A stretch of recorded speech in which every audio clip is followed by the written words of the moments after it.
Welcome to the September 6, 2019 video version of the Wagner Daily. My name is Rick Petticelli. Once a week, this video replaces the written commentary portion of our nightly report.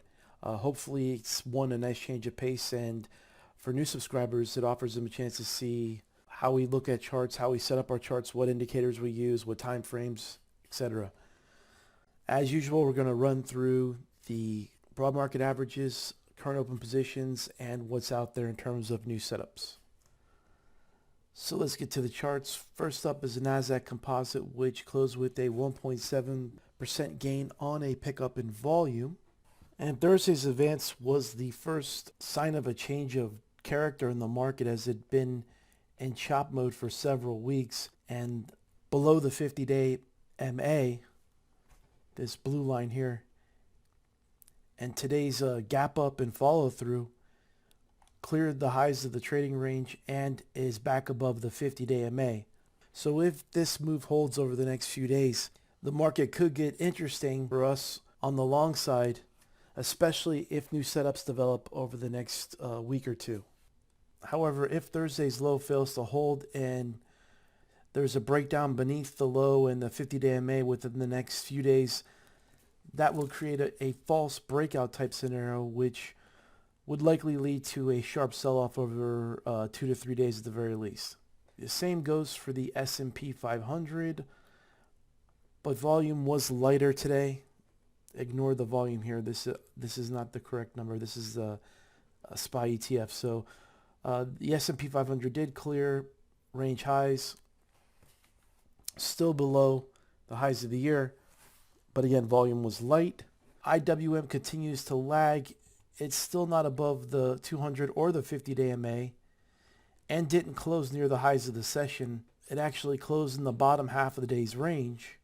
So a break of Thursday's low could lead to more selling or another test of the 144, 145 area. And going back to the Nasdaq Composite, it was certainly a strong day up, backed by volume. However, our watch list didn't reflect the type of strength we saw in the indices today. But let's keep an open mind here and see if conditions continue to improve and new setups emerge next week. As for open positions, the model portfolio was long 3 small positions coming into Thursday's session. Twitter was looking the best and had a bit of a false breakout 2 days ago. Did hold above the lows of the false breakout day, and then rebroke out today on a pickup in volume with a bullish close near the highs. So Twitter was one of the more impressive moves on our watch list from Thursday. INSP early on had a rough go of it as it undercut the 2-day low, undercut the 50, ran some stops. Our stop was just below this prior swing low, which held. This is a pretty strong close given the nasty sell-off. So as long as INSP stays above the Thursday's low, it should be in decent shape. Let's see what it can do above the 2-day high. If the price action can attack the prior swing high, or will it just continue to chop around for a while? And MedP didn't do much of anything, rallied higher, but the volume was lighter. But it's tough to complain with the stock that's been setting higher highs and higher lows while the market has been in chop mode. So overall still looks pretty good. In terms of what's out there, potential new setups for next week or possibly tomorrow for a few of them, we have GSHD, which recently broke the downtrend line, moved back through the 50-day MA, pulled back into the 50 with the rising 10 and 20-day EMA here. So far, it's held above the 50 MA the past 3 sessions. Look for a move through the 2-day high and a pickup in volume as a buy signal. One could also enter partial size on any test of the 50-day MA, or also one could enter partial size on any pullback to the 50-day MA.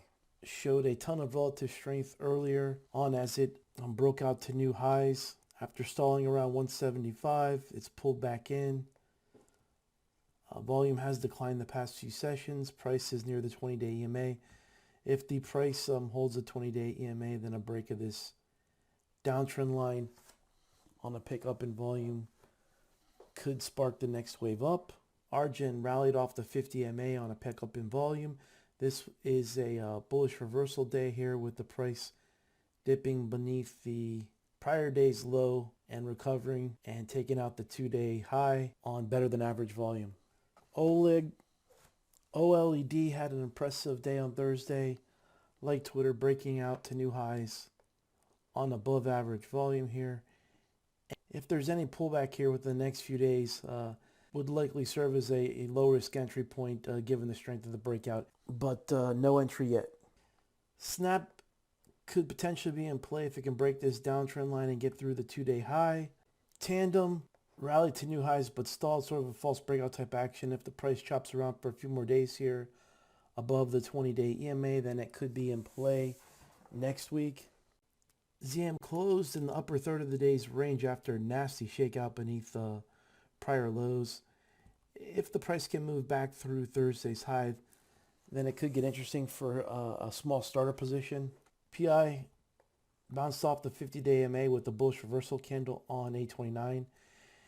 Has failed to move out, but continues to chop around above the rising 50 MA and could get something going with a move through last week's high on a pickup in volume.